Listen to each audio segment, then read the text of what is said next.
喺度附近長大嘅人啦都係專門開車翻嚟呢度食嘅。個環境就真係欠奉。3支哈爾濱啤酒，即係我哋叫哈啤啦。咁你再貴少少，冰純加士伯都有18蚊3支。呢個係真係可以一試嘅，坐得又舒服。試下佢咧，食魚煲咧都係用呢一種紅木家私嘅，雖然就梗係冇話阿嫲留落嚟嗰啲咁靚啦，比較馬虎嘅咁咪兩下咪算咯，有啲直頭唔整。咁但係呢一個咧，始終收得咁貴嚇，佢咧就會劇得好乾嗰啲餸。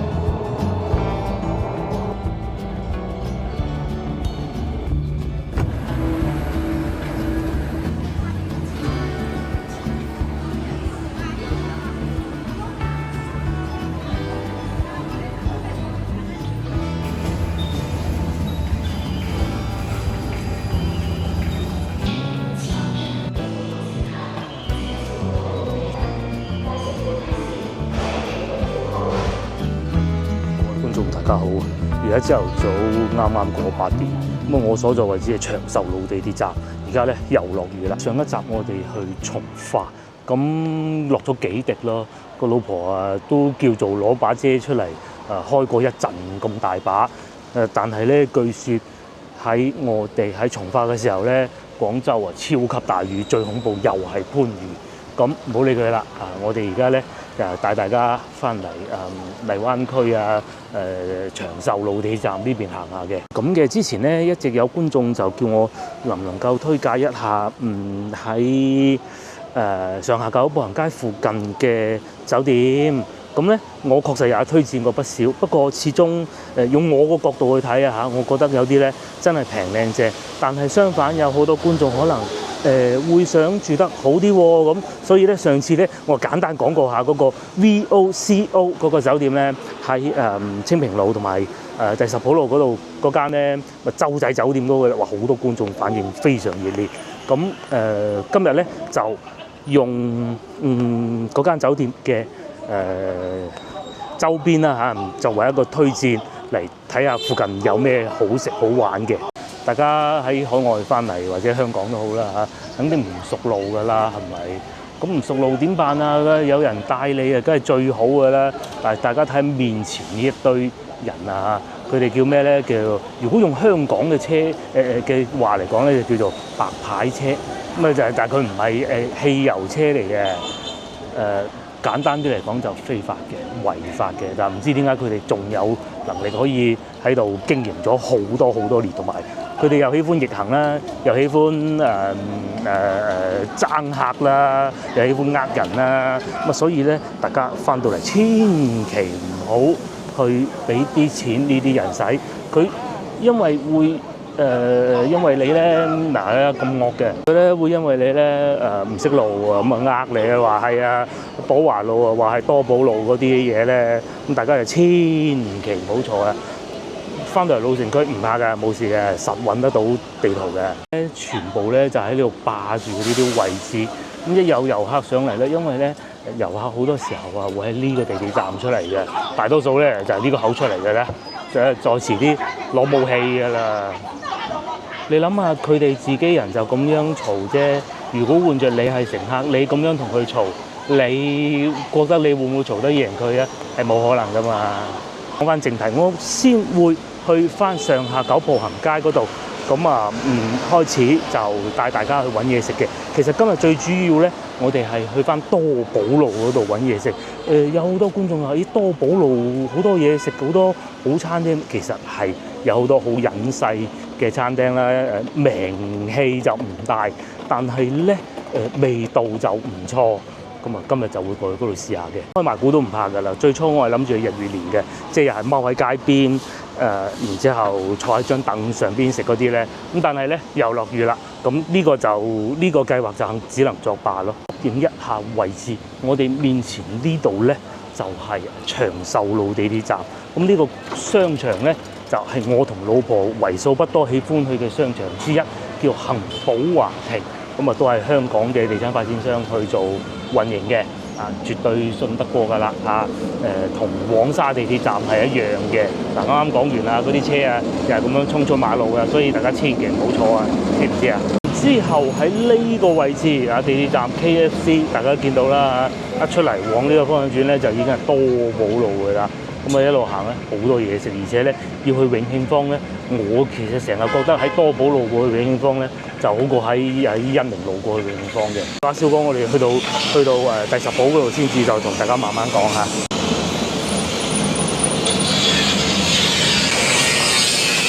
我終於嚟到第10鋪路，咁啊 VOCO 即係洲際酒店咧，就喺正前方嘅啫，咁啊大概呢個位置啦。然之後咧喺第10鋪路最主要嘅美食咧就係一個陶陶居啦，第二個就蓮香樓，咁啊然之後咧廣州酒家咧就裝修中嘅，咁啊仲有2間咧就係食雲吞麵啊。小食嗰啲，但係都係遊客生意。咁當然啦，你係一個遊客，你食遊客生意食嘅嘢都正常嘅嚇。但係如果住呢一個酒店嘅話咧，我強烈建議大家，無論你用乜嘢交通工具嚟到廣州都好，除非你喺南站又或者機場啦嚇。如果唔係嘅話咧，強烈建議大家打車過嚟。因為咧，先頭我如果喺長壽路地鐵站過嚟，你拎住行李咧係幾麻煩嘅。咁呢個酒店咧，好老實講啊，唔平嘅嚇。我啱先查過啦，今晚最平嘅房都要差唔多800蚊人民幣。咁因為我頻道咧成日介紹一啲平靚正平嘢啦嚇，比較平嘅東西俾大家。咁啊有時候咧講下啲好少少嘅，其實多個選擇俾觀眾都係唔錯嘅。當你喺酒店出嚟之後咧，大家見唔見到正前方咧？呢度嘅欣寧路啦。如果喺廣州住過好多年啊，又好有情懷嘅觀眾咧，應該就知道點樣過去嘅。再往前行就已經係金星戲院嘅舊址啊。咁啊，但係咧，如果話未喺廣州住過嘅觀眾都唔緊要㗎。喺酒店行過嚟咧，就算而家落雨都好咧，係有騎樓嘅啊，冇問題嘅。咁啊，如果真係太大，你咪去飲個茶先咯。啊，陶陶居絕對唔會令你失望㗎啦嚇。你作為一個遊客嘅話，咁然之後咧，因為今日嘅影片咧，主要係介紹多寶路嘅美食嘅。嗱，直行就去欣寧路啊嘛，永慶坊啊嘛，我哋唔直行，就行呢條路。呢條路咧就叫寶華路。咁啊，而家朝頭早嘅街冇嗰啲宵夜走鬼大排檔㗎啦，邊有咁日光白白嚟食宵夜嘅？到夜晚黑呢條街咧就好刺激㗎嚇！如果係撞啱節假日，即係星期6日啊、咩國慶節啊、五一節嗰啲咧，呢度啊，條路行唔到㗎。係啊，嗰啲炒河粉啊、燒雞翼啊，一應俱全。咁有觀眾話：喂，食唔食得過嗰啲咁？睇下唔食都得啩，係嘛？唔通睇都唔俾咩？睇下有幾熱鬧，影張相都好啊。咁如果你覺得都冇問題嘅喎，咁咪食咯。其實咧食咗咁多人咧，都未聽過話有咩事咧。有時成都捉鬼佢啦。嚟喺對面呢一堆鋪頭未開門係好正常㗎嚇。呢啲乜乜牛雜咧就大可不必。我嘅建議係真係冇乜必要㗎，因為但凡有寫得咩阿婆咩牛雜嗰啲咧，基本上都係就係抄嘅啫嚇，好唔好食我唔知，但係就唔會食嘅。再嚟仲有呢個咧，就係新開嘅竹升麵店，未試過，但係睇上去都係唔錯嘅。咁啊，起碼坐得舒服啦嚇，睇上去就係少啱新裝修，大概開咗半年到啦。咁但係咧，廣州咧有好多餐廳啊，佢成日話用心製麵30年。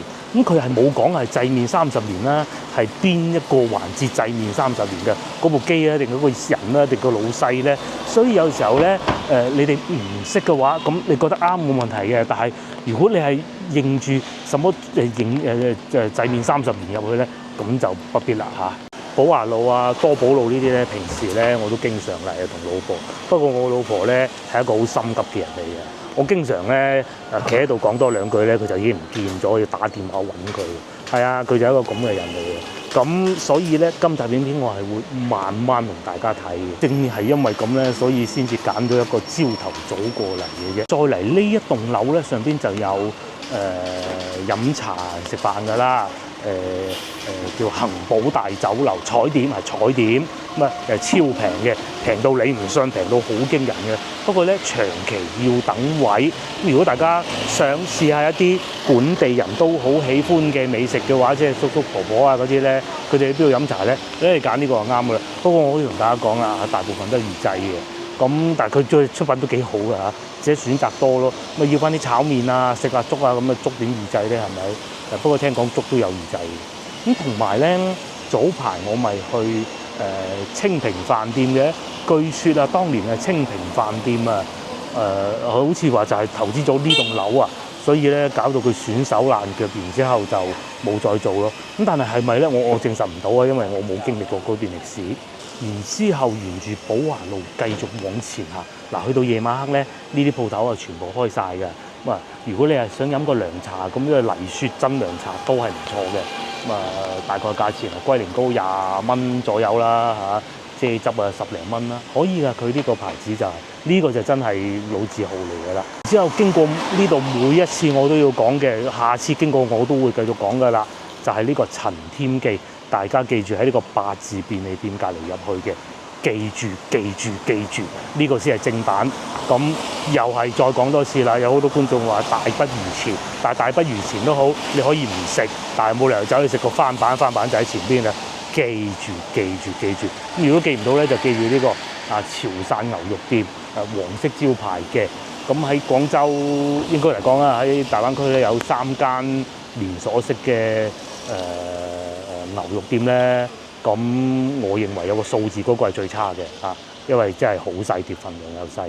咁我認為呢一間咧牛肉就唔算最精彩，但係咧牛肉以外嘅嘢都好精彩。咁啊，仲有一個咧就叫做有個姓氏嗰個咧咩陳咩咧嚇。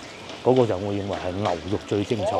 嗱，去到夜晚黑咧，嗱呢啲啊鋪頭啊，寶華路幾個字後邊嗰度咧，又有燒烤啊，即係嗰啲燒生蠔啊嗰啲。不過咧，腸胃唔好嘅觀眾咧，就一定要注意啊。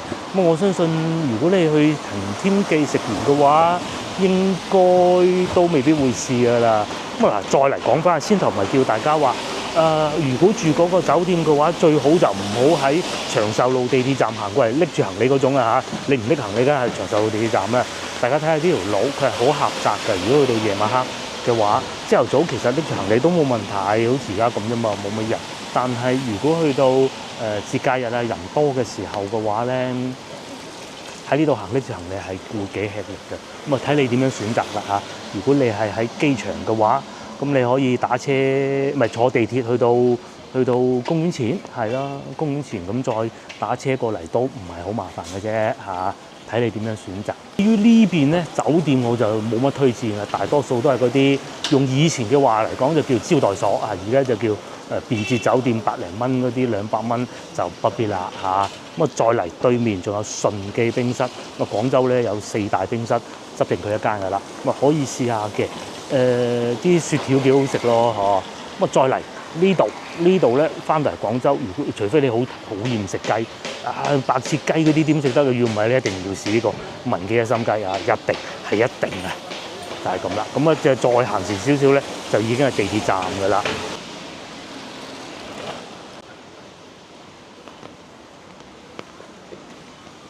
好多觀眾咧翻到嚟呢個酒店住咁先啦，假設朝頭早想過嚟呢邊行下揾下嘢食咧，最好都係翻去飲茶，即係先頭咧葡萄糕咁。你早啲過去攞位咧就有位㗎啦，冇問題嘅。佢都幾火爆㗎，尤其佢哋好中意做一件事情，就係明明有位咧都收埋啲號唔俾人入去，即係營造一種要排隊嗰種感覺。咁你早啲去攞位咯。去嚟另外翻到廣州點能夠唔食雲吞麵咧？呢間係做咗好耐㗎啦。我唔敢講佢係最好，甚至乎有好多人都話佢已經大不如前。但係咧，我對雲吞麵嘅認識咧就係從呢間店開始嘅。嗰啲咩五寶雲吞麵啊，或者傳統嘅雲吞麵啊，我就從呢間開始食起嘅。不過我可以講嘅，我最喜歡嘅一定唔係呢間。咁但係如果各位觀眾翻到嚟，想試下啲比較好少少嘅雲吞麵，唔好講最好啦，或者叫第一梯隊裏邊嘅，咁其實佢都係算其中一間嚟㗎。原址喺度經營咗44年喎，咁啊差極都有個譜嘅。嚟到呢度，我相信大家如果一直有睇呢條影片，都應該認得啦。前邊咧就係嗌交嗰個地方，即係長壽路地鐵站啦嚇。咁佢哋而家可能唔願太大，又或者嗌完啦。地鐵站就係咁近㗎啦，行過嚟好方便嘅。喺前邊呢度往左轉就係寶華路，就係我哋今日要去食嘢嘅地方啊！早幾日咧，我仲喺呢個位置撞到兩位觀眾，咁啊講真嚟嘅，佢哋嚟自美國嘅。我仲記得當日咧天氣仲好好添，今日又落雨啦。再嚟喺地鐵站嘅對面咧，有呢個麥美堂，我未食過，咁但係我始終咧都覺得係包師傅係最好嘅嚇。但係好似阿媽買過都唔差。咁啊，再往前行少少咧，唔知大家中唔中意食螺絲粉？可能嚟自香港嘅觀眾咧，話唔定想試下，因為深圳係有好多嘅，咁試都不妨。如果係都要試呢個牌子周成之螺絲粉啊，可以試嘅，都幾試下啲新嘢啦嚇，只能講嘅咁。如果覺得太新啦唔掂，行前少少就係隔兩間鋪嘅啫。就係呢個華輝拉腸嘅。我今日咧就想食間好啲嘅雲吞麵嗱，一路行一路同大家慢慢講。就算係唔喺寶華路食，唔喺多寶路食都好啦，喺商場上邊咧都會有好多餐廳嘅，譬如話稻香啦，係啊，稻香咧，其實廣州嘅稻香係好過香港嘅稻香好多。稻香咧，我有段估啦，我都唔怕講埋出嚟，我都唔怕啦嚇，係真有其事我先咁講啊。廣州稻香與香港稻香嘅對比，我之前對上一次去香港沙田，因為屋企人香港啲長輩咧都係住沙田，冇理由要老人家走嚟走去啊嘛。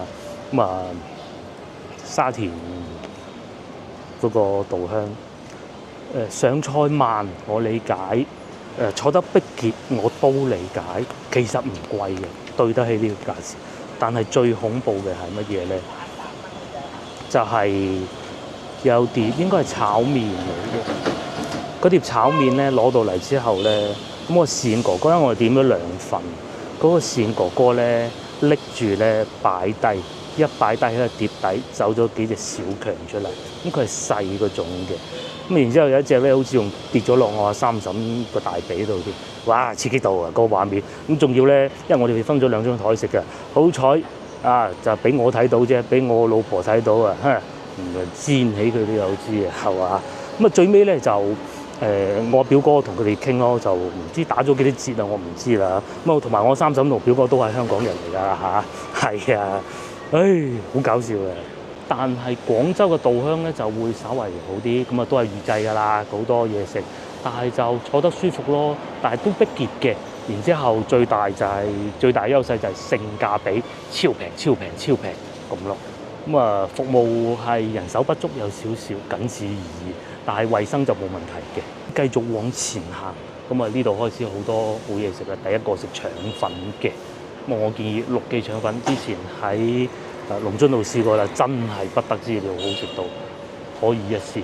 遺憾就係今日先知咯。再嚟就係隔離呢個點一龍，我未食過。呢條路其實有好多我都食過㗎啦，點一龍未食過。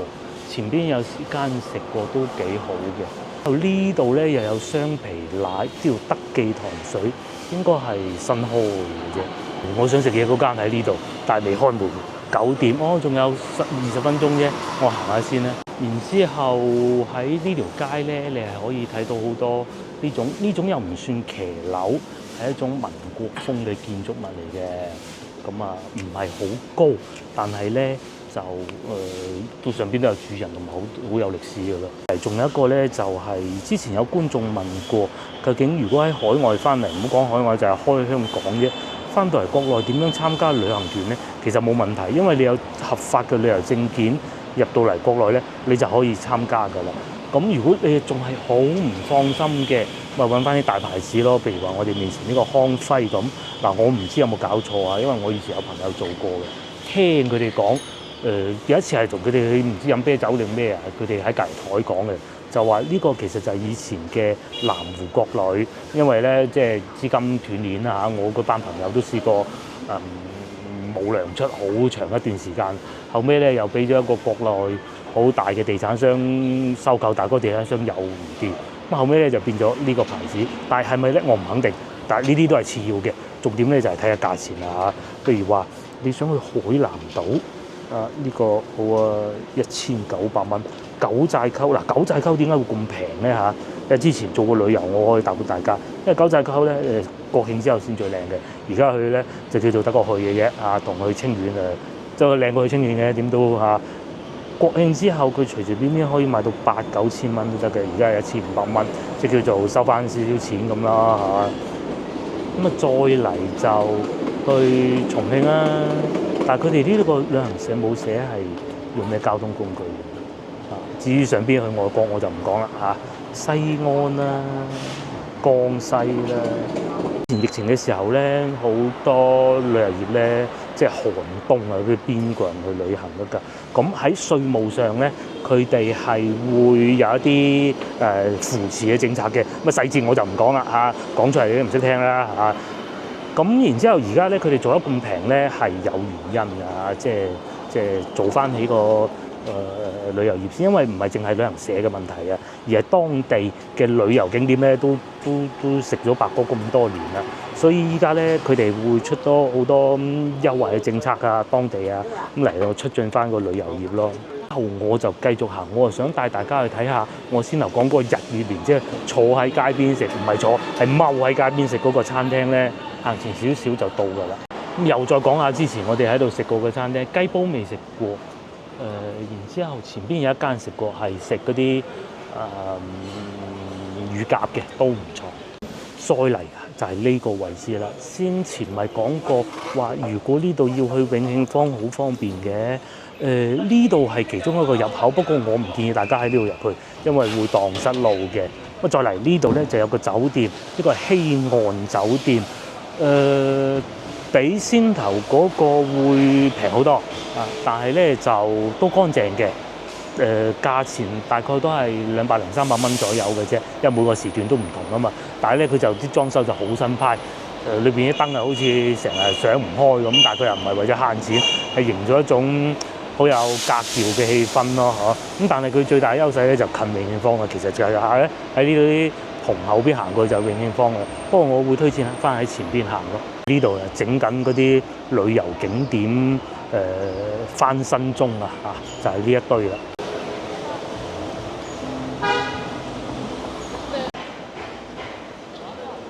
所以咧，廣州嗰啲電動自行車咪好猖狂嘅，咁管理部門咧都唔係話完全冇應對嘅，佢就始終都係會派人喺度監督一下咯。咁有啲好離譜嘅咧，佢都係會唔聽嘅。咁但係佢哋執法咧，第一佢哋係勸導，佢哋冇執法權；第二個咧，即使佢係執法權咧，咁我衝埋去擁低人係不能夠嘅，始終都係要文明噶嘛，係咪？有好過冇。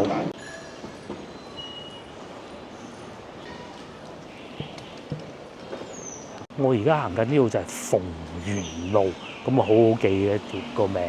咁然之後咧，先頭啊，我哋喺邊度過嚟咧？就喺嗰度過嚟嘅啦。前邊咪多寶路咯嚇，喺前邊呢度往左轉就係地鐵站。咁我如果要去嗰個日月連啊，食魚蛋粉咧，就喺呢條路嘅。個魚蛋粉非食不可咧，其實佢都係做咗好多年㗎啦。咁又係嗰句啦，佢又再獲得呢個廣州美食最高榮譽，就係冇以前咁好食嚇。嗱，以前我未食過，我唔知。咁但係咧，呢個榮譽係好難先攞得到㗎嚇。啲新派餐廳好難攞得到啊嘛。咁佢最大嘅賣點係咩咧？就係環境差咯，坐喺路邊食嘅，唔係擺張凳喺路邊咁，然之後食嘅，前邊嘅啫。咁喺呢條街咧，我記得都有啲餐廳嘅。咁啊，但係最出名咧就喺日月連斜對面嘅國強炒牛河咯。翻到嚟呢度咧，想食粵菜啊、晚飯啊、午飯，即係正餐嗰啲咧，呢度都係唔錯嘅。有咁大個環境，佢最主要咧食嗰啲啫煲啊，咁啊叫大嫂鑊仔呢啲咁嘅，咁啊30零40蚊咁啦嚇。陀山菜花38啊，各種都有嘅，幾好嘅。又係阿南哥帶我嚟第一次試咯，不過當時唔係試呢間分店，當時好似係燕子崗嗰邊嗰間分店咯，嗰間冇呢度坐得咁舒服，都幾好嘅嚇，幾有本地風味咯。嚟到呢度咧，又好接近我想推介俾大家喺逢源路嘅兩個美食啦嚇。第一個咧就國強粥粉麵，咁佢亦都獲得個最高榮譽，就係冇以前咁好食噶啦嚇，係嘅。都係，但係我以前冇食過。咁佢最大賣點咧就係個牛河啊，炒牛河咧係現炒嘅。嗰兩個姐姐企喺度咧，就一人落單佢就即炒㗎啦。仲要咧唔係好 hea 嗰種搞兩下就出嚟嘅真炒嘅。因為咧好多平價嘅炒牛河咧，我哋一睇就知，好多時候係撈出嚟，佢鑊咧根本都唔夠熱嘅。呢度咧我唔知啊，總之咧鑊氣就一定夠㗎啦。你係睇住佢炒嘅，咁你可以企喺隔離睇佢炒啦，你可以坐住喺度等住佢炒啦嚇。不過價錢咧就唔平嘅，都一個餐要份粥要個炒牛河都成30蚊嘅。之後嚟到呢度就係我先頭所講嘅國強粉麵啦。咁我今日唔喺度食啦，因為落雨。但其實咧係真係好食嘅，我覺得。嗱，今日咧凳都收埋啦，因為落雨啊。平時咧就係咁樣喺呢度將啲袋粉咧擺喺呢張木凳上邊食嘅咯。係啊，好過癮㗎。再嚟隔離咧，呢度仲有間餅店，佢係開咗好多年㗎，但個牌子咧，我又覺得佢係連鎖喎。即係好多嘢咧，一講到連鎖咧，又唔係好想食嘅。就喺日月連隔離嘅啫嚇。咁有機會大家可以試下啦。咁再嚟咧，再往前行咧，其實就已經係龍津路㗎啦。逢源路嘅美食亦都推介得差唔多啦。咁如果去翻長壽路地鐵站咧，喺呢個位置。呢個位置其實係過得到去嘅嚇，呢個位置近過我先後咁樣行過嚟嘅咯。咁但係呢邊嘅美食推介咧就相對會少啲。唔係落雨我就真係好想試下呢個。據說咧有好多喺度附近長大嘅人啦嚇，都係專門開車翻嚟呢度食嘅。咁環境就真係欠奉㗎啦，風味就極佳，尤其嗰粒牛丸鬼咁大，但係裏邊咧又唔係話入好多雜質啊，有爆汁嘅，哇，好好食嘅嗰粒牛丸。下次有機會試下。基本上咧逢源路上邊嘅美食咧就推薦得差唔多啦，就係3間。第一個呢度國強粥粉麵，另外一個就啱啱睇完嘅日月連魚蛋粉，再嚟就係要食正餐前邊大嫂鑊仔。姐姐煲嚇，就係呢3間啦。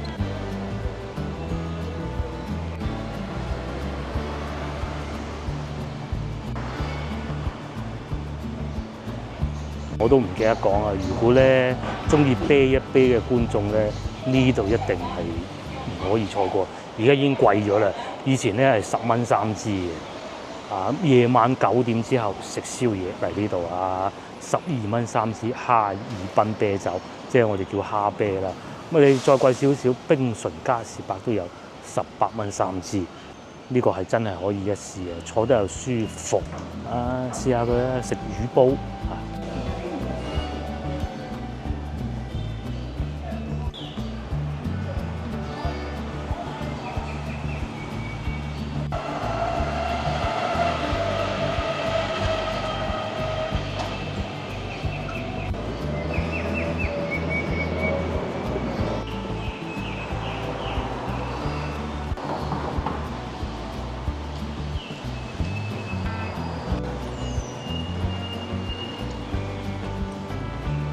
我哋又翻到嚟多寶路啦，咁左邊咧就係長壽路地鐵站，大家都記得啦。咁即係餐廳味香門，我再同大家推介下先。喺呢個方向咧都仲有幾間餐廳，咁就價錢會適中啲嘅。有少少似香港嘅茶餐廳咁，第一個就係呢個大眾麵館啊，喺西關名小食。有飯食有麵食都係唔錯嘅。面前呢條路咧就係成日同老婆去買餸。去完永慶坊咧就可以去買餸嘅逢源路市場嘅其中一部分啦嚇。對面我唔過去啦，喺度同大家睇下有碟頭飯食嘅，有雲吞麵食嘅，價格都唔係好貴嘅。你睇佢樣就知道唔會貴得去邊㗎啦。咁再嚟點解唔過去咧？想喺呢度同大家睇下，如果想去永慶坊嘅話咧，再往前行少少，有架車打住雙線嗰個位咧入去就可以去到永慶坊㗎啦。直接入到核心部分，佢哋又有魚蛋粉食啦，又有牛三星湯啦。唯一一個地方係即係可能要改善下，就係佢哋啲燈，因為多年都係咁嘅，昏昏暗暗。去嚟咧嗱，呢度又有一間係西關麵家，咁啊都係平靚正嗰種㗎啦。譬如話食個齋麵咁啊7蚊啦，蝦子雲吞麵大都係15蚊啦。咁啊撈麵啊牛腩撈麵啊18啦，最貴嘅牛腩雲吞撈麵即係雙拼啊，先係20蚊。咁亦都會有飯嘅湯啊，一應俱全嘅飯最貴碟頭飯啦，20蚊，仲有湯餸添，就係咁啦。坐得都舒服㗎。沿住呢條路一路行喺嗰度食完嘢食之後咧，喺呢度入去永慶坊咁啊，好方便㗎啦嚇。呢條路咧多寶路啊，咁其實我認為咧，越唔近地鐵站咧，越多好嘢食嘅嘅可能租平啩，我估㗎咋嚇。越往後邊咧就越多美食嘅，尤其市場邊或者對面一步之遙行入去咧，就係永慶坊嚟啦，超級方便嘅啫。至於呢邊咧又係市場喎，咁好多觀眾可能翻到嚟未必係好似我哋咁中意去市場嘅，而且呢個市場咧其實都幾逼傑㗎嚇。咁啊行下永慶坊咯，對面就係啦。咁隔離仲有生記腸粉，同埋再嚟講埋最後一間就正對面嘅潮寶小食店啦。之前都食過係幾好嘅，潮州魚蛋粉嗰啲咯嚇，係唔錯㗎。終於到9點啦，我翻嚟食我嘅貴價雲吞麵，試下又有咩唔同啊！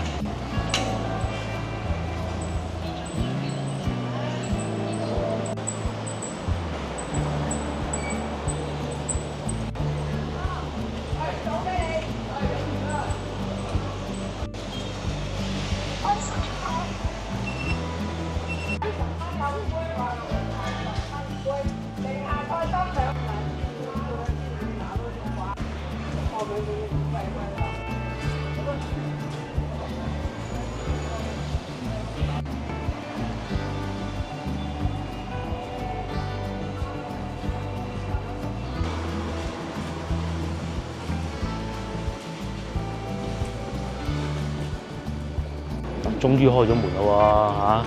但係咧，我諗我應該係第一個客人嚟嘅，過咗馬路再講。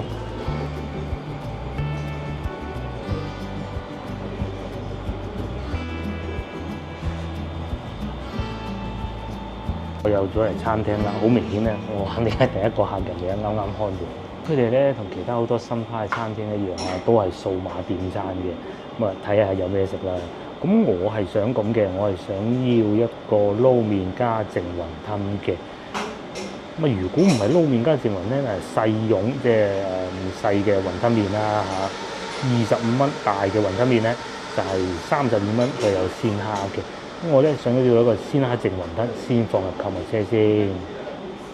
咁然之後咧，因為我之前咧已經試過佢哋呢個蝦子撈麵啊，性價比就不是太高，但係咧品質係幾好嘅。仲有牛腩撈粗麵咧，我係想食撈粗麵嘅。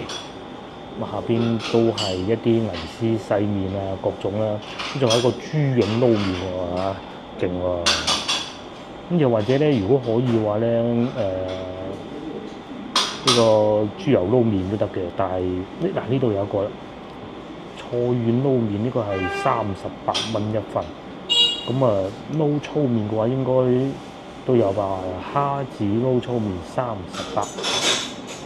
咁啊講清楚啲，佢嘅價錢真係唔平嘅。有啦，呢個就係我想食嘅啦。撈粗麵、豬油撈粗麵，仲有薑葱撈粗麵都係有嘅。咁啊生菜啊、芥蘭啊，各種都有啊，綠豆沙啊，一應俱全啦。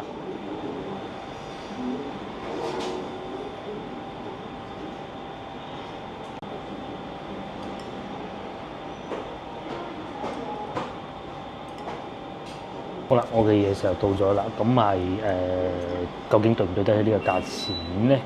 咁其實我嚟試過㗎啦，已經嚇，真係與眾不同嘅，係同其他嗰啲10零蚊一份啊嗰啲唔同嘅，無論從裝修啦，到服務啦，冷氣啊各種都好啦嚇。餐凳咧都係用呢一種紅木家私啊，雖然就梗係冇話阿嫲留落嚟嗰啲咁靚啦，係咪？始終都係餐廳啊嘛，咁但係咧，起碼有啦，仲有明式嘅嗰條個木嘅 iPad 嗰度幾有咧，就想先試下個撈粗麵先。我係好中意食撈粗麵嘅。如果有豬油咧，睇下嗰排身體好唔好啦。身體好咧就食豬油。如果好似油膩啲喎，食得運動少啊，咁咧就食薑葱。但係豬油嘅好處咧，就係可以帶出個麵嗰啲蛋香味嘅。如果薑葱咧一擺落去咧，就咩味都冚晒㗎啦嚇。先講下個麵先，個豬油唔算落得好重手，有香味嘅，因為個麵熱㗎嘛，呢個第一個。第二咧，啲麵啊，佢可能落過一啲比較特別嘅物質，我唔識啊。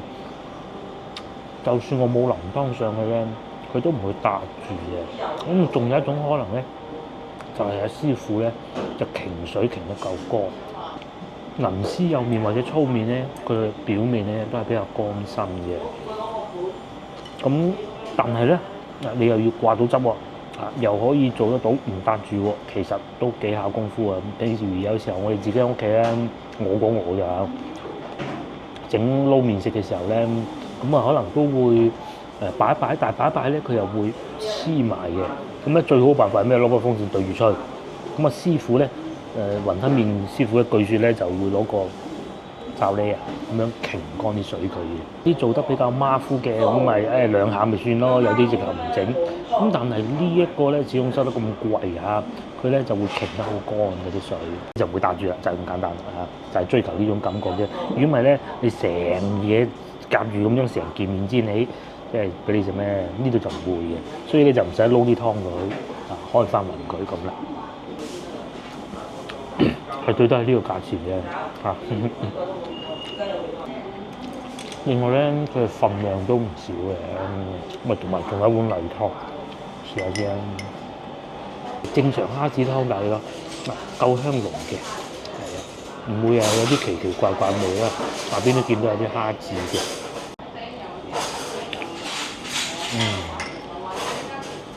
接落嚟試下個雲吞啦，不如。咁個麵咧，我就會擺一擺先，等佢又食。如果咧佢都係做得好好，擎得夠乾水，唔會黐埋一笪咧，等陣就知㗎啦。我食埋個雲吞你知。雲吞咧就冇分大中細嘅，咁咧係用呢種大嘅飯碗裝，比我哋平時喺屋企食飯嗰啲碗咧係要大嘅。輯裏邊應該有10粒雲吞，係呢種咧細粒嘅。我之前都講過，我好怕食嗰啲大粒雲吞。第一啲肉又唔知會靚唔靚啦，唔知塞啲咩肉落去。咁第二個咧就係唔啱嘅啲事情係，即係雲吞咧，佢係要有種感覺咧，好似條金魚咁游嚟游去㗎嘛。你冇理由食一條肥嘅金魚㗎嘛，似一條好細嘅金魚游嚟游去咁樣，太大條咧就要劏開蒸㗎啦嘛。就算我唔拆解咧，我諗大家都睇到嘅。裏邊嗰隻蝦咧非常之大，係啊！我食到起碼有2嚿，同埋咧好香嗰啲麻油嘅香。咁難估呀，應該係個餡料啊，裏邊咧撈嘅時候咧係落咗麻油嘅，而且咧品質係用得唔錯。如果唔係嘅話咧，好明顯呢啲咧，佢係可以做得到啊！客人落單先即包嘅，又或者包定3、4碗咁樣啦嚇。如果朝頭早賣，客人點先包咯，冇所謂㗎，係咪？但係咧，嗰啲餡料咧，始終都係要擺雪櫃㗎，因為擺得太耐咧，冇咗香味。呢個咧仲係好香嘅。呢一個餐70幾蚊，大家覺得值唔值咧？都試下啦嚇。但係咧，就你要知道佢係靚嘅嚇。知道對唔對得起呢個價錢嘅咁咯，咁我認為都係對得起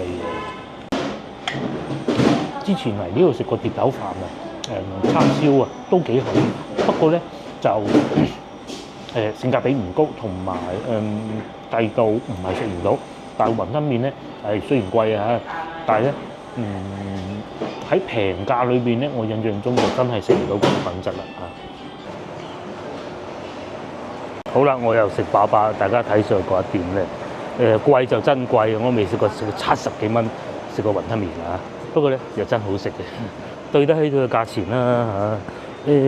但係咧啱先咧，我坐喺度咁啊，聽佢哋啲侍應姐姐喺度吹水，哎呀生意都幾難做啊！有時候閒日千零蚊生意，哇！我心諗千零蚊生意夠出糧定係夠交租，真係唔知啊！度仲有開記甜品，之前都試過，係幾好嘅。同埋咧，仲有黃振龍便利店啊，係啊，咁買罐涼茶飲啊，咁好過飲汽水咯。仲有係原來嚟到而家咧，終於又停業啦。咁我咧都要坐地鐵走啦。呢度最大嘅優勢咧，即係多寶路美食啊，就係真係近地鐵。但係咧，遠離地鐵呢部分，繼續往後咧，就多啲老字號餐廳嘅。咁見仁見智啦嚇。前邊都唔係冇，咁再唔係入商場裏邊食又得，都有先頭所講嘅稻香啊，幾間都係唔錯嘅。呢度去上下九又方便。咁喺多寶路穿過去永慶坊又唔會話太麻煩，去到節假日啦係會更熱鬧嘅。咁嚟到而家梗係人不多，其實咧比我想象中已經算多人㗎啦。尤其今日落雨，而家已經差唔多10點啦。今集影片亦都到呢度結束啦。咁我都係時候翻去啦。大家有機會翻嚟呢邊玩啦，係啊，記住有咩好嘢食。咁其實你記住一個地鐵站周邊咁啊，已經係完全足夠嘅。